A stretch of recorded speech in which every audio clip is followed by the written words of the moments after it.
Merci beaucoup Valérie et merci de l'invitation. C'est un grand plaisir et honneur de venir présenter une partie des travaux à ce colloque. Je vais vous parler du potentiel de dégradation des contaminants organiques par les micro-organismes sous les plages. Tout d'abord, j'aimerais remercier les organismes financeurs des projets et des résultats que je vais vous présenter aujourd'hui, ainsi que les collègues avec qui je collabore étroitement.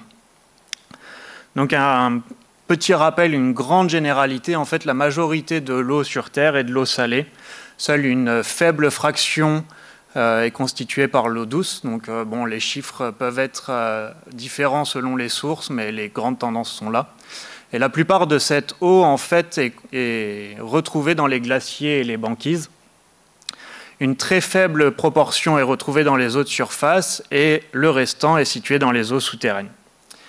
Donc en fait, ce qu'on voit quand on regarde le cycle de l'eau, c'est la majorité, c'est l'eau de mer qui est ici, et puis en fait c'est le 1% souvent qu'on voit qui est les rivières à côté desquelles on se promène, et puis les lacs, et puis on a les banquises ou les glaciers qui sont souvent un peu loin de nous.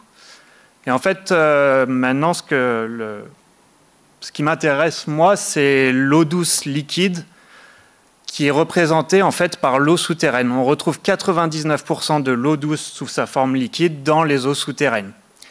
Et cette eau souterraine, on va la prélever pour nos besoins, mais il y a une partie qui va aller se décharger vers la mer.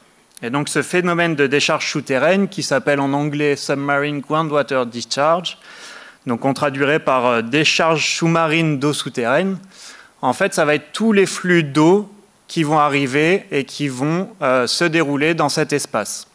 Donc on peut avoir, comme je viens de le dire, de l'eau douce qui va arriver du bassin versant et qui va venir se déverser, qui va se mélanger, cette eau douce va pouvoir se mélanger avec l'eau de mer et donner une eau saumâtre qui va également pouvoir se déverser.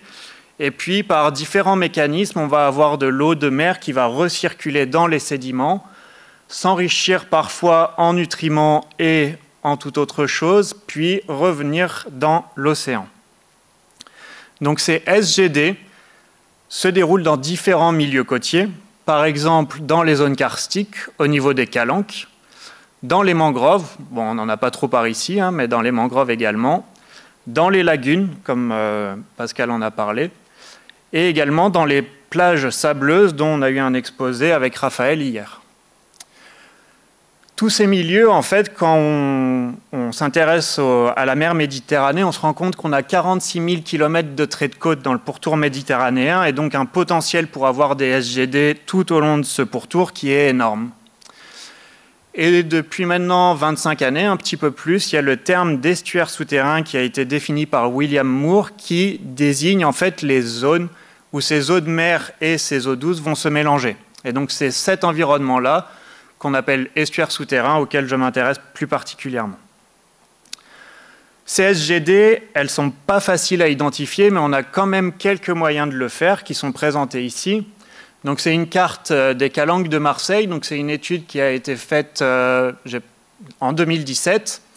Et donc sur ces cartes, en fait, le gradient de couleur vous indique la température de l'eau à la surface. Et donc, plus c'est dans le bleu, violet et noir, plus c'est froid. Or, on pourrait s'attendre que l'eau de surface proche des calanques, du fait de sa faible épaisseur, soit plus chaude. Or, comme vous pouvez le voir, sur de nombreux exemples, en fait, on a des panaches d'eau qui est plus fraîche. Et cette eau plus fraîche, elle vient du souterrain.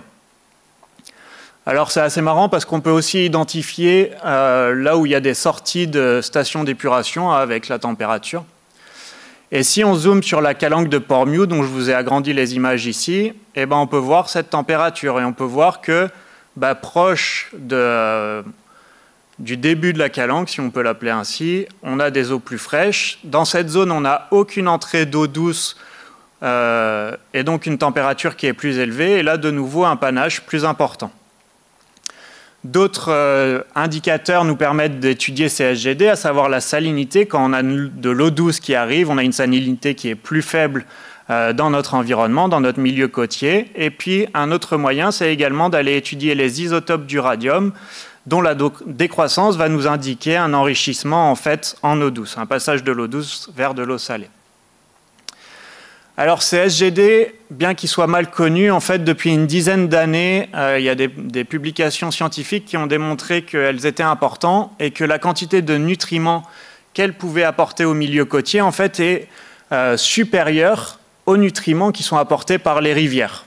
Donc c'est quand même une source majeure sur laquelle très peu d'études sont effectuées à l'heure actuelle.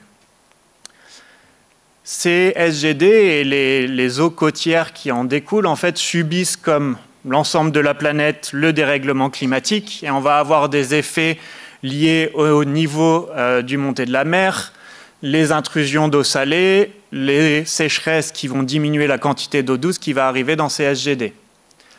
Et puis en fait, le monde microbien auquel je m'intéresse est considéré comme la forme de vie majoritaire dans les estuaires souterrains et pourtant, elle reste très peu étudiée à ces niveaux-là, malgré une importance capitale. Si on revient sur le cycle de l'eau, sur cette image, en fait, ces environnements ils sont aussi affectés par les contaminants. Donc que ce soit de l'agriculture, de l'industrie ou des activités urbaines et anthropiques.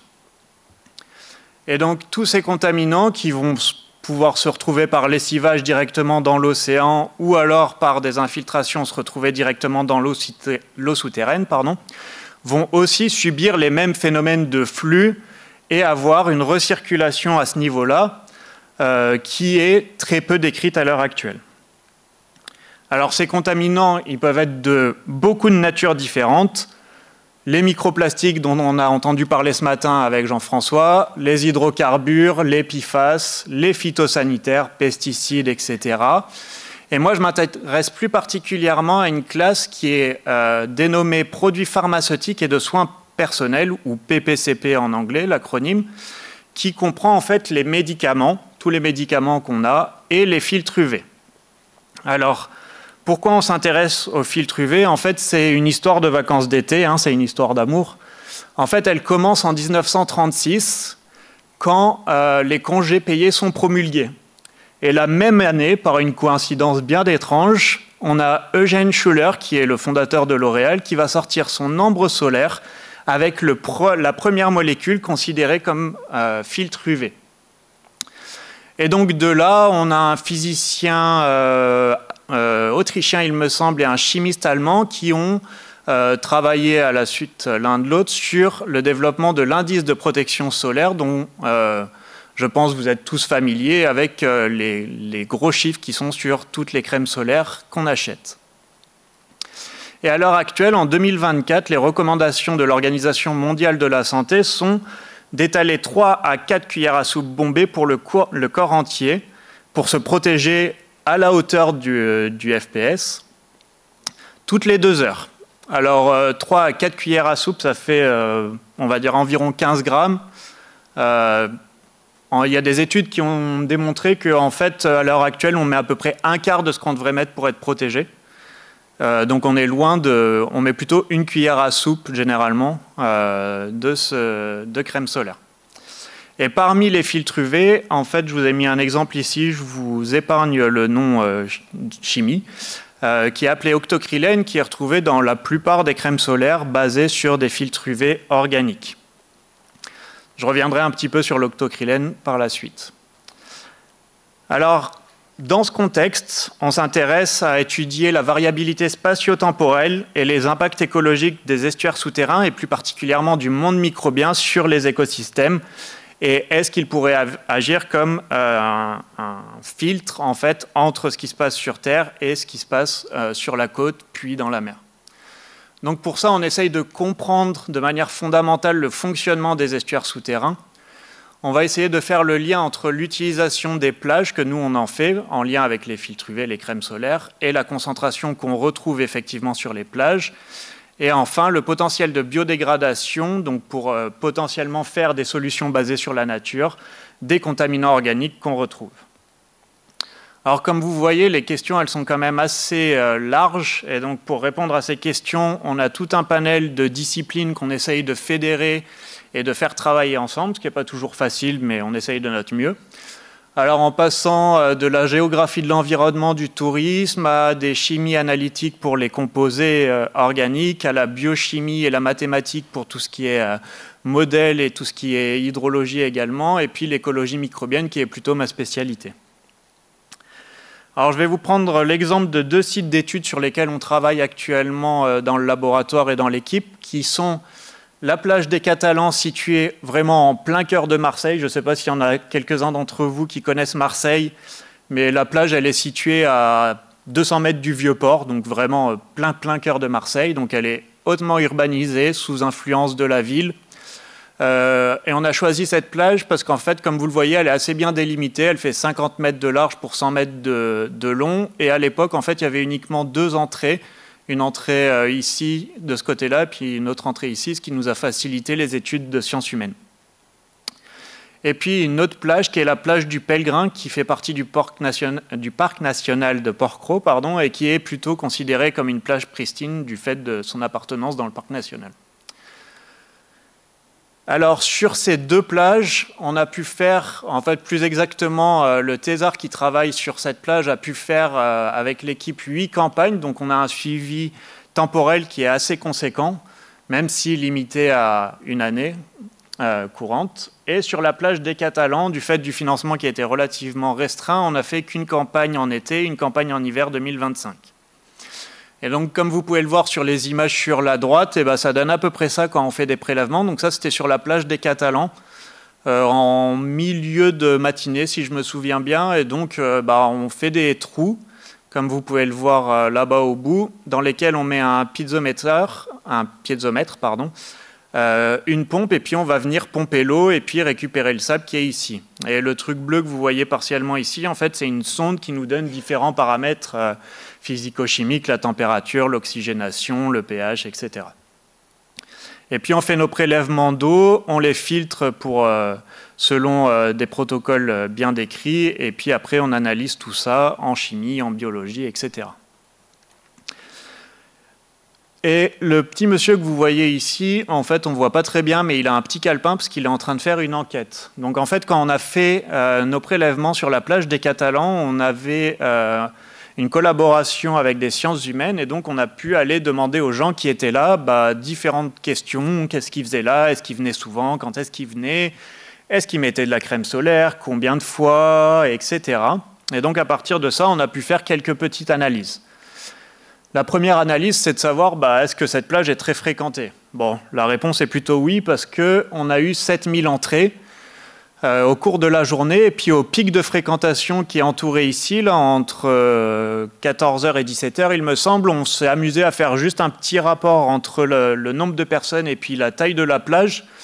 Et en fait, ça laisse 2,4 mètres carrés de plage par personne. Donc en fait, vous mettez votre serviette à plat, vous vous allongez, puis vous n'avez plus de place.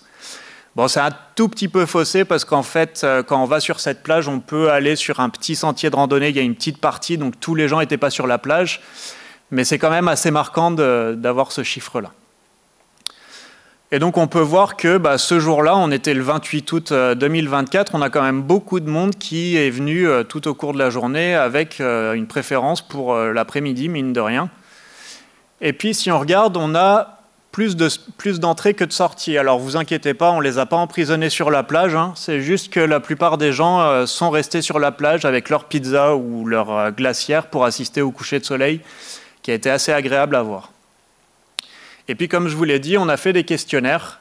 Donc, on a fait 134 questionnaires. Je peux vous assurer que tous les chercheurs bénévoles qui sont venus, même si ça peut paraître faible, quand vous allez voir des gens sur la plage qui sont en train de se reposer ou faire autre chose, leur demander de participer, ils ne sont pas toujours très volontaires. Et puis, poser des questions sous 30 degrés, grand soleil, ce n'est pas toujours agréable non plus pour les bénévoles. Mais on a quand même sur un nombre conséquent qui est plus qualitatif que quantitatif. Néanmoins, on a pu leur poser quelques questions. Combien de temps ils restaient sur la plage? Donc entre globalement 1 et 4 heures, donc une demi-journée. Et leur horaire d'arrivée préférentiel, qui n'était pas le cas ce jour-là, vu nos données d'entrée, mais qui est avant 10 heures généralement. Et puis on a pu se demander quelle est l'utilisation de la crème solaire, et on peut voir qu'on a environ en moyenne 67% de personnes qui mettent de la crème solaire, avec les femmes légèrement plus sensibles à en mettre que les hommes, et également par tranche d'âge, on voit que les sexagénaires en mettent moins, mais c'est aussi allié peut-être au moment où ils viennent dans la journée. S'ils viennent plus tôt, ils auront moins tendance à mettre de la crème solaire que les jeunes qui font les fous plus tard. Alors à partir de ça, on s'est amusé à faire une petite extrapolation qui vaut ce qu'elle vaut, mais ça donne des chiffres. On était dans l'incertitude et dans les valeurs depuis hier, on discute ça en fait partie. Donc si on considère les 7000 personnes qu'on a eues sur la plage, 67% qui utilisent des crèmes solaires, 15 grammes par application et 2 applications par visite, en considérant qu'il reste 2 heures. En fait, on se retrouve à 140 kg de crème solaire utilisée ce jour-là. Et dans ces 140 kg de crème solaire, si tout le monde allait se baigner, on considère à peu près qu'il y a 20% de ces crèmes solaires qui pourraient se retrouver dans la mer. Donc en fait, on est à 30 kg de crème solaire dans la mer ce jour-là, sur la plage des Catalans, uniquement. Donc on est sur des ordres de grandeur sur le littoral méditerranéen ou au niveau du monde qui est assez hallucinant. Alors après ça, on a fait des caractérisations physico-chimiques. La première caractérisation qui nous intéressait, c'était la salinité, savoir si on avait bien un estuaire souterrain. Donc pour ça, on a regardé. Donc là, vous avez l'exemple d'une campagne à la plage des Pèlerins et sur la plage des Catalans. Plus la couleur est claire, plus la salinité est faible, et plus la couleur est foncée, plus la salinité est proche. Et donc vous avez ici le point en eau de mer, qui sont également ici. Et donc on a bien un gradient de salinité, donc on a bien une arrivée d'eau douce, donc parfait, nos estuaires sont bien présents sous les plages qu'on étudie. Ouf. Ensuite, on a fait un petit peu d'hydrologie. On s'est demandé, cette eau, combien de temps elle reste sous la plage? Et donc avec des modèles mathématiques et l'utilisation des isotopes du radium dont je vous ai parlé précédemment, sur la plage des Catalans, on a pu obtenir ce modèle avec un temps de résidence de l'eau. Donc là, en fait, on a fait 2 transects que vous voyez ici. Donc en fait, il y a un transect ici et un transect ici. Par transect, en fait, on entend juste des prélèvements qui vont de la ville qui est ici à droite jusqu'à la mer qui est ici. Et donc, on peut avoir des estimations sur le temps de résidence de l'eau qui est entre une demi-journée et 1,5 jours. Une autre mesure qu'on obtient également avec ce paramètre des isotopes du radium, c'est la vitesse de l'eau qui s'écoule sous la plage. Et donc, comme vous pouvez le voir ici, en bleu, c'est la plage du Pèlerin et en orange, la plage des Catalans. On a des variabilités qui sont très grandes selon les périodes de l'année et entre plages. Donc, c'est des modèles, des données qui sont encore en train d'être affinées vis-à-vis des modèles mathématiques, mais ça donne un ordre d'idée du volume d'eau qui parcourt la plage. Alors on sait qu'on a de l'eau douce qui se mélange à de l'eau salée, on sait à peu près combien de temps elle reste, mais on ne sait pas forcément d'où elle vient, plus particulièrement dans la plage des Catalans qui est entourée de la ville de Marseille, on ne sait pas trop d'où elle vient. Quand on a fait nos prélèvements, en fait on a prélevé l'eau des douches, parce qu'en fait sur la plage ils mettent des Algeco avec des douches pour tous les utilisateurs. On s'est dit en fait, peut-être que c'est juste l'eau des douches qui est mal raccordée et puis qui coule sous notre plage et qui va venir diluer notre eau salée. Et donc, si on a cette dilution par notre eau des douches qui est ici, tout le long de notre gradient avec l'eau de mer, en fait, nos points ils devraient se retrouver le long de cette droite qui est en pointillé. Donc, c'est ce qu'on appelle un modèle conservatif. Or, quand on met nos points, ce n'est pas du tout le cas. On voit que nos droites, ici en jaune et en violet ou bleu, je ne sais pas trop quelle couleur vous les voyez, en fait, elles ne suivent pas du tout notre modèle conservatif. Donc ça veut dire que juste on a mal identifié notre source d'eau douce. En discutant avec les gestionnaires de la ville de Marseille, ils nous ont dit qu'à une époque bien lointaine maintenant, donc plusieurs siècles en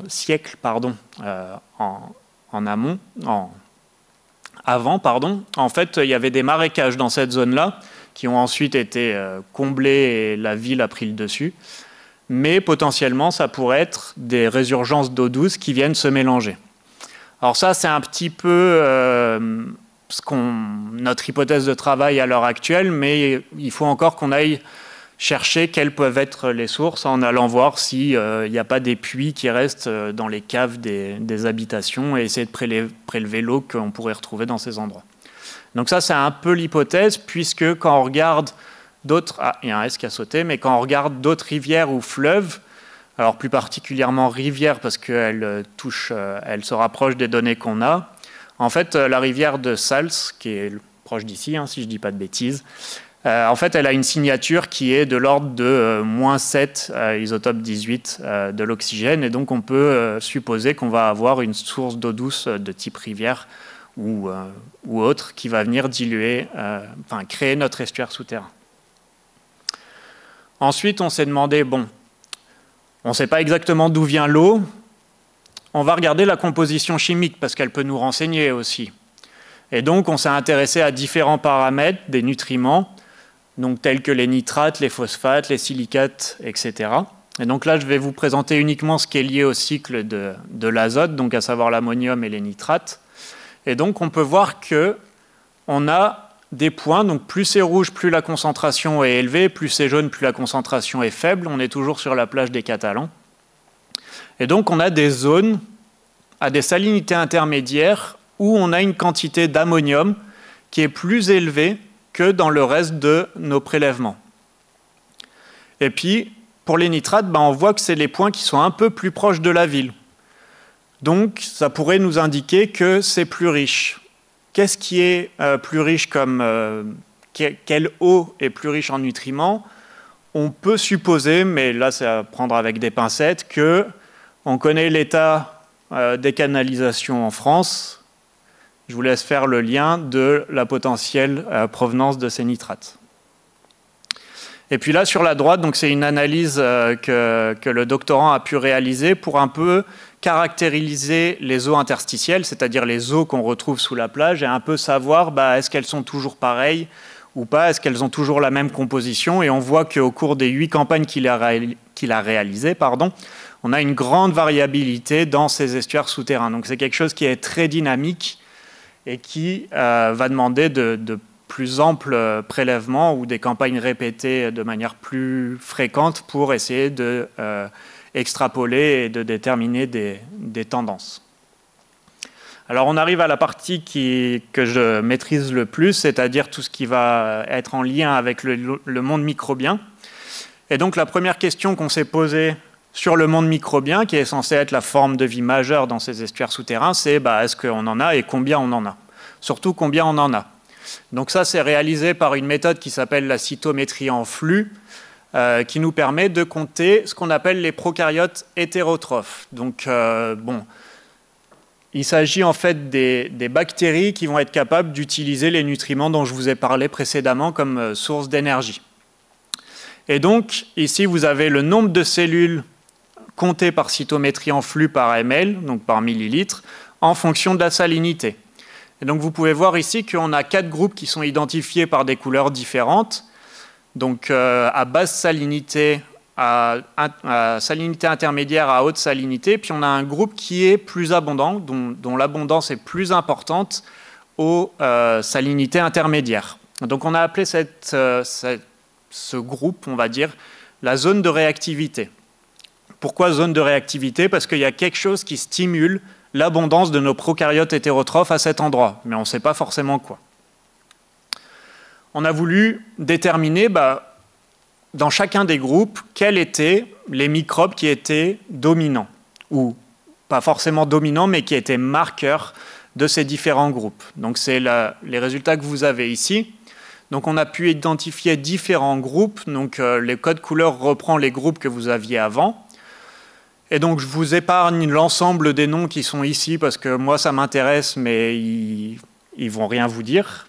Mais c'est des groupes qui nous permettent de dire peut-être que le groupe Nitrospira, il est plus lié au cycle de l'azote, par exemple. C'est des choses comme ça que nous, on peut inférer ensuite. Et une chose qui m'intéresse beaucoup, c'est les groupes qui sont ici. Les groupes rouges qui correspondent en fait à cette zone de forte abondance. Et en fait, le F, O et Na, ça traduit juste que ce groupe-là, qui est très dominant, qui est très abondant, on ne sait pas ce que c'est. Alors, spoiler, je n'ai pas la réponse. C'est encore des choses sur lesquelles je suis en train de travailler, mais ça veut dire qu'on a un groupe abondant qui est discriminant, qui est marqueur de cette forte abondance, mais dont on va avoir besoin d'aller faire plus de recherches dessus. Alors ensuite, on s'est intéressé à caractériser l'ensemble de la communauté microbienne. Et donc pour ça, on a fait les prélèvements d'eau, comme je vous ai dit, les prélèvements de sable et les prélèvements d'eau de mer. Et sur ces prélèvements, on est allé voir à la fois les prokaryotes, donc qui sont en gros les archées et les bactéries, principalement les bactéries, et ensuite les eucaryotes que je vous présenterai ensuite. Et donc quelque chose qui avait été peu étudié jusqu'ici et peu démontré, c'est que les communautés, donc les microbes qu'on retrouve dans chacune des matrices, l'eau interstitielle, le sable et l'eau de mer, sont relativement distinctes. On pourrait s'attendre à ce que les communautés qui vivent dans l'eau qui est juste à côté du sable soient pareilles, et en fait, ces résultats montrent que non. Un autre résultat très intéressant, c'est que notre communauté globale, elle est structurée en fonction de la salinité. Donc on a des communautés qui sont spécifiques des faibles salinités et qui se rapprochent de plus en plus des communautés de l'eau de mer avec une salinité plus importante. Comme je vous l'ai dit, on a fait aussi cette analyse sur les eucaryotes, et plus particulièrement les micro-eucaryotes, donc qui sont des organismes unicellulaires qui présentent un noyau. Et en fait, on a des résultats qui sont similaires, avec une distinction entre les communautés qui vivent sur le sable, les communautés qui vivent dans l'eau interstitielle et les communautés de l'eau de mer. Et on a toujours cette structuration en fonction de la salinité qu'on retrouve. Donc ça, c'est des résultats qu'on ne s'attendait pas forcément, puisqu'on pourrait s'attendre à ce que certaines salinités favorisent une communauté bien spécifique, quelle que soit la matrice. Et donc maintenant, je reviens au titre de la présentation qui porte sur les contaminants organiques quand même. Il faut que je vous en parle un petit peu. Et donc on a pu, dans les prélèvements d'eau interstitielle et de sable, aller doser différents filtres UV, donc, qui sont entre autres l'octocrylène que je vous ai évoqué dans mon introduction, mais également d'autres, l'avobenzone, l'octylméthonixinamate et l'oxybenzone, qui sont parmi les 4 filtres UV organiques les plus utilisés dans les crèmes solaires. Et donc, ici, je vous présente la répartition en fonction de la salinité.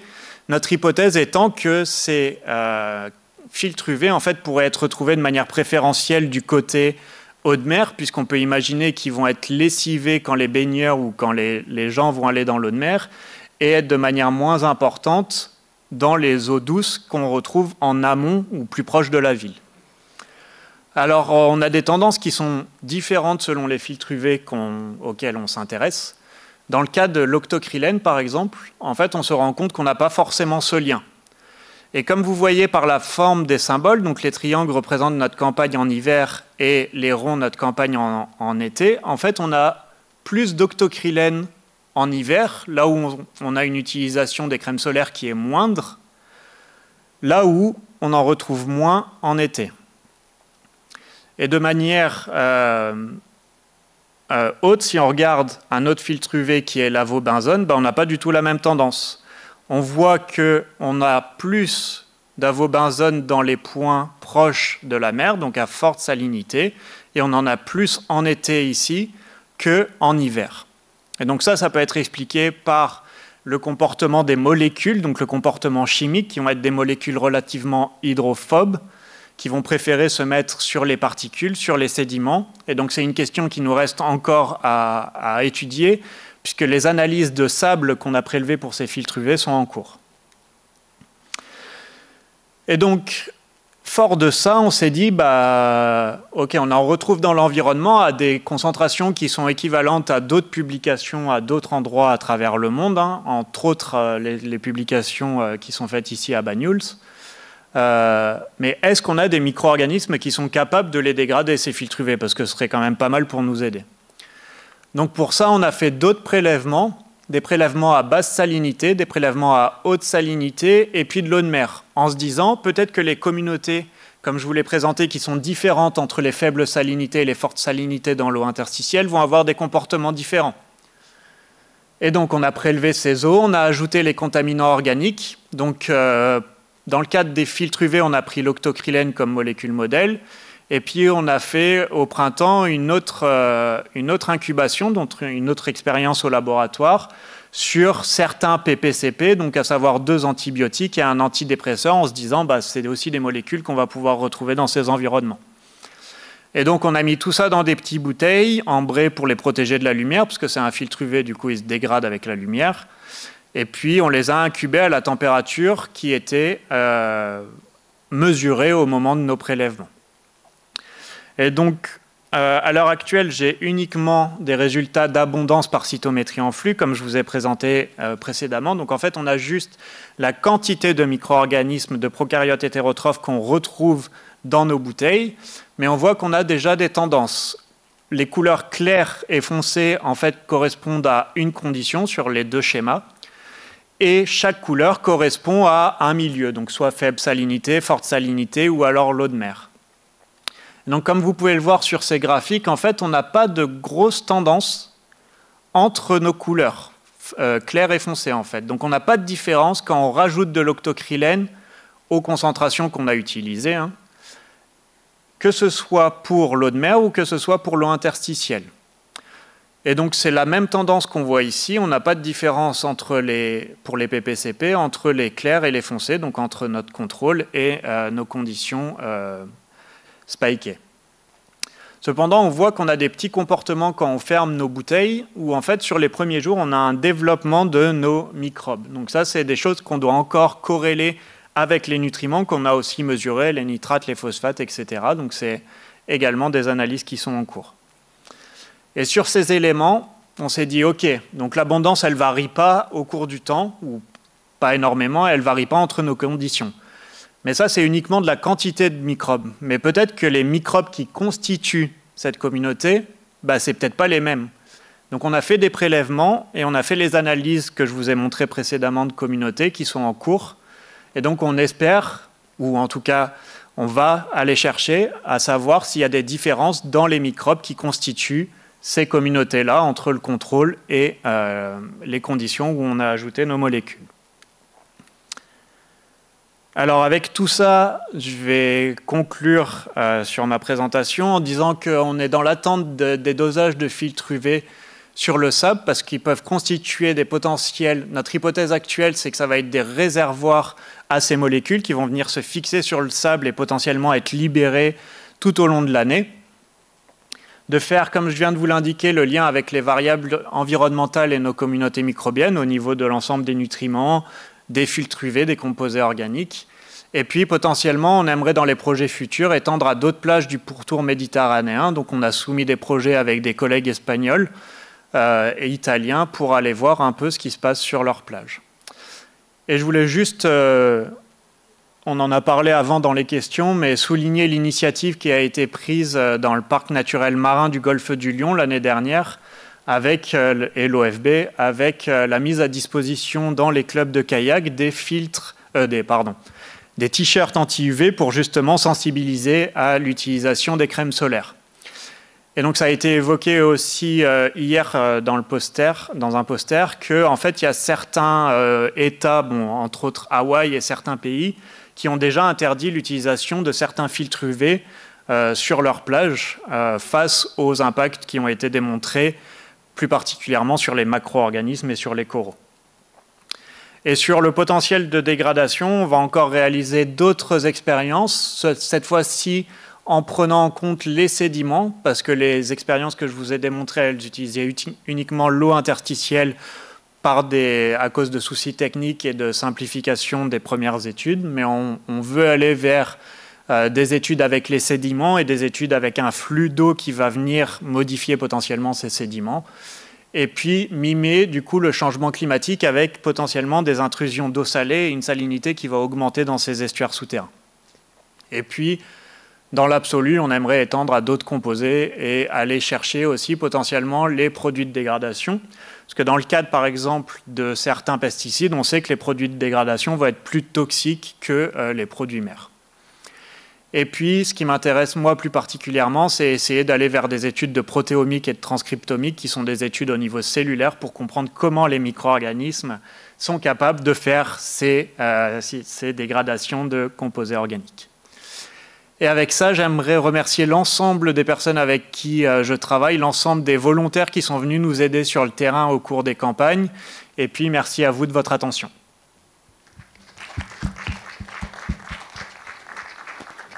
Merci beaucoup, Nicolas.